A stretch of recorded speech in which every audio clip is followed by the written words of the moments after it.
Hi dear friends, welcome back to sports dictator channel. IPL 2025 mega action కంప్లీట్గా అయిపోయింది. And అన్ని teams అయితే తమ ఫైనల్ టీమ్స్ని అయితే కొనేసాయి. అండ్ ఇప్పుడు సన్ రైజర్స్ హైదరాబాద్ కూడా మొత్తంగా ఒక టీంని అయితే కొంది. సో కంప్లీట్గా వాళ్ళ ప్రైజ్ మనీ అండ్ వాళ్ళ స్పెషాలిటీ ఏంటి, వాళ్ళు ప్లేయింగ్ 11లో ఉంటే ఎలా ఉంటుంది, ఈ వీడియోలో చూడబోతున్నాం. And SRH fans and IPL fans వీడియోని గట్టిగా లైక్ చేయండి అండ్ సబ్స్క్రైబ్ చేసుకోండి. ఐపీఎల్ అండ్ మెయిన్గా ఎస్ఆర్హెచ్ అప్డేట్ కోసం ఈ ఛానల్ అయితే ఉంటుంది, specially for IPL and SRH. So మీరు కామెంట్ చేయండి, మీరు ఏ ప్లేయర్కి ఫ్యాన్ ఇప్పుడు ఎస్ఆర్హెచ్లో అనేది చూద్దాం, ఎవరి నేమ్ ఎక్కువ వస్తుందో. సో వీడియోలోకి వెళ్ళినట్లయితే సన్ రైజర్స్ హైదరాబాద్ 5గురిని రిటైన్ చేసుకుంది. మీకు తెలుసు ఇందులో హెన్రిచ్ క్లాసెన్ 23 కోట్లు.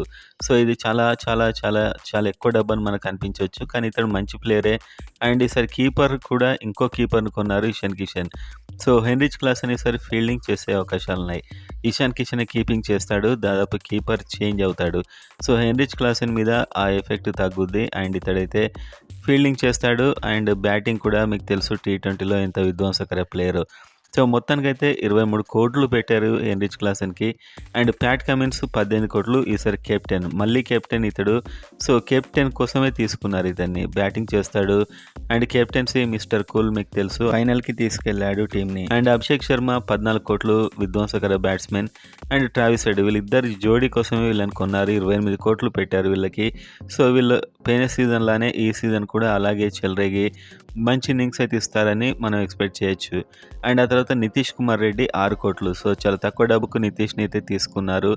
అండ్ నితీష్ ఒక యాక్షన్కి వెళ్ళి ఉంటే ఇంతకంటే డెఫినెట్గా ఎక్కువ వచ్చేది, 10 to 15 crores మధ్యన నితీష్ కుమార్ రెడ్డికి వచ్చేది. కానీ అతను లాంగ్ లైఫ్లో ఎస్ఆర్హెచ్కి చాలా కాలం పాటు ఆడబోతున్నాడు కాబట్టి ఈ అమౌంట్కి అయితే ఒప్పుకున్నాడు. సో ఇక్కడ నుంచి యాక్షన్లో కొన్న ప్లేయర్స్ అయితే వస్తారు, వాళ్ళ స్పెషాలిటీ ఏంటి స్పష్టంగా మనం ఈ వీడియోలో అయితే ప్రతి ఒక్కరి గురించి తెలుసుకోబోతున్నాం. సో మహమ్మద్ షమి ఫస్ట్ కొన్నది యాక్షన్లో, మహమ్మద్ షమిని 10 కోట్లు పెట్టుకున్నారు. అండ్ భువనేశ్వర్ కుమార్, నటరాజన్ ఈ సీజన్ ఆడారని అప్పుడే ఆల్మోస్ట్ కన్ఫర్మ్. ఎందుకంటే మహమ్మద్ షమి ఒక మంచి ఫాస్ట్ బౌలర్, అంటే చాలా ఫాస్ట్ బౌలింగ్ చేస్తాడు అండ్ రకరకాల బాల్స్ వేయగలడు, మ్యాచ్ విన్నర్. డెఫినెట్గా మనం కంపేర్ చేస్తే మంచి మ్యాచ్ విన్నర్. భువనేశ్వర్ కుమార్, నటరాజ్ ఇంతకంటే ఎక్కువ డబ్బుకు వాళ్ళు వెళ్ళిపోయారు వేరే టీమ్స్కి, 10 కోట్ల 75 లక్షలకు వాళ్ళు వెళ్ళిపోయారు. మహమ్మద్ షమి కంటే ఎక్కువ డబ్బే పెట్టారు.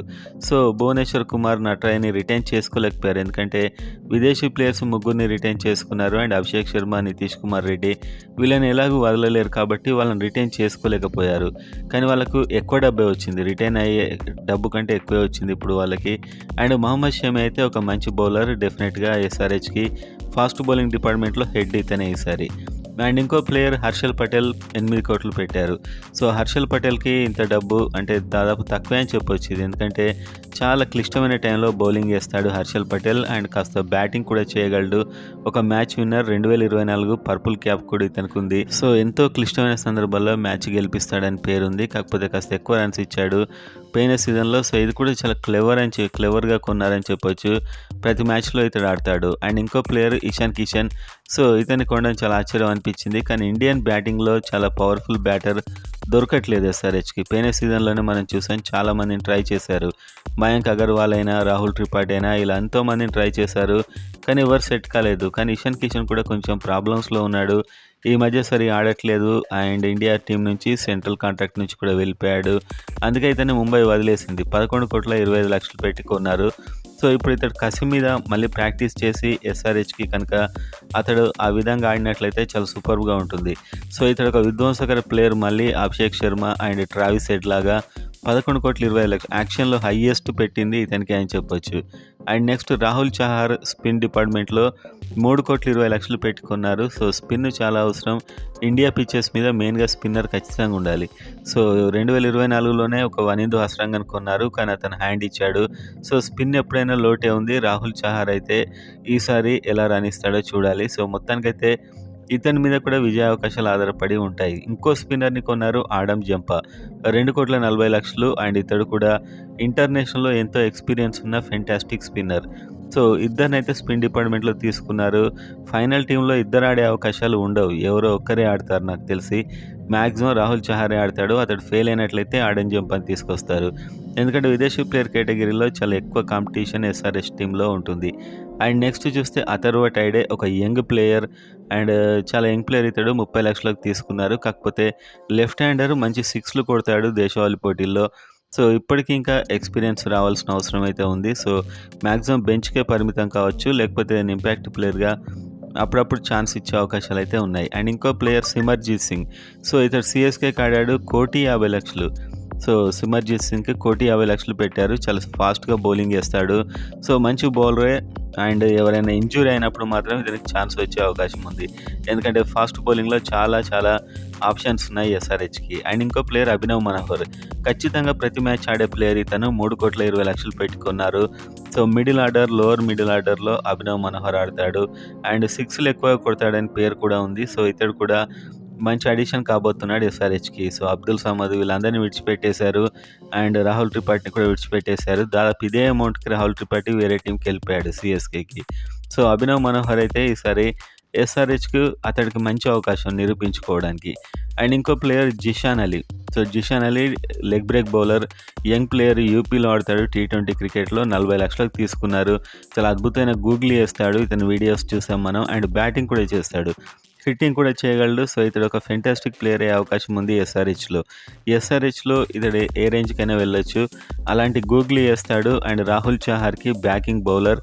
ఖచ్చితంగా ఇతనికి కొన్ని మ్యాచ్‌లో అవకాశం అయితే Daniel Vettori or Muttiah Muralitharan వాళ్ళైతే ఇస్తారు. ఇతను ప్రాక్టీస్‌లో అబ్జర్వ్ చేసి ఇతనికి ఇవ్వడం జరుగుతుంది. అండ్ నెక్స్ట్ జయదేవ్ ఉనాడ్కట్ ఒక కోట్ పెట్టుకున్నారు. ఇతడు పక్కా హర్షల్ పటేల్‌కి backup. So, Harshal Patel right హ్యాండ్‌తోని వేస్తాడు. ఇతడు లెఫ్ట్ హ్యాండ్.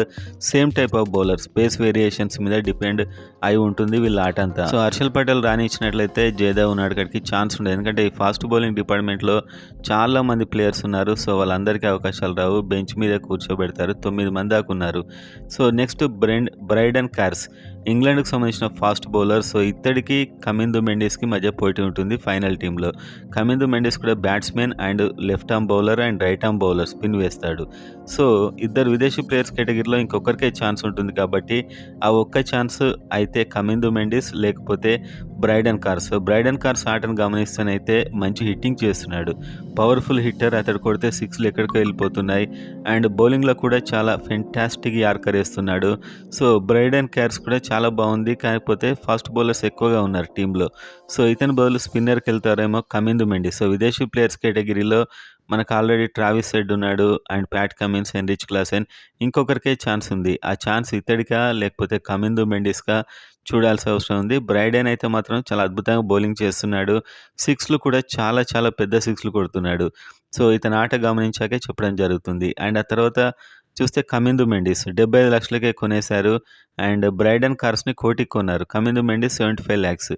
ఒక లెఫ్ట్ హ్యాండ్ బ్యాట్స్‌మెన్. చాలా ఫాస్ట్‌గా 1000 రన్స్ క్రాస్ చేశాడు ఇతడు రికార్డ్ శ్రీలంక టెస్ట్ క్రికెట్‌లో. అండ్ లెఫ్ట్ ఆర్మ్, రైట్ ఆర్మ్‌తో బౌలింగ్ ఏస్తాడు. స్పిన్నర్. సో, లోవర్ ఆర్డర్ ఒక ఫినిషర్ అవసరం ఉంది ఎస్ఆర్‌హెచ్‌కి.